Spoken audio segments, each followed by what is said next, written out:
Hi!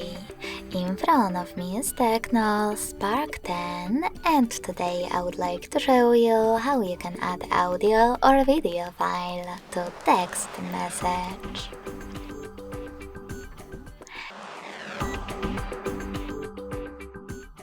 You need to begin by opening Messages app and selecting one of your chats or creating one.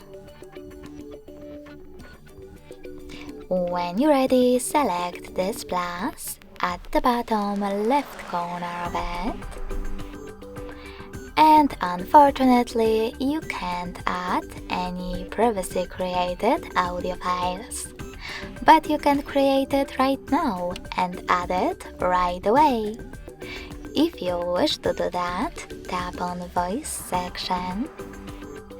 Hold this microphone to record.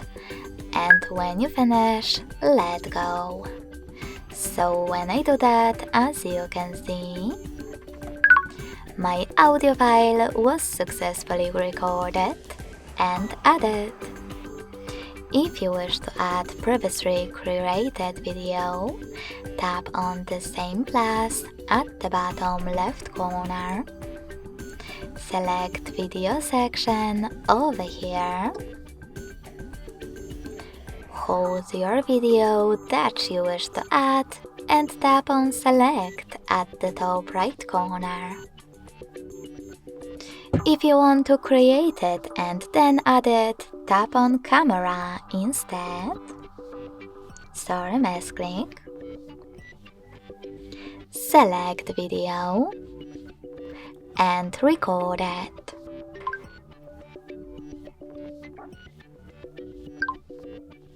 Then, to discard it, select this X, and to add it, tap on the check mark. So when I click, as you can see, my video was successfully added to text message. Thanks so much for watching. If you enjoyed this video, don't forget to leave a like, comment, and subscribe. Bye!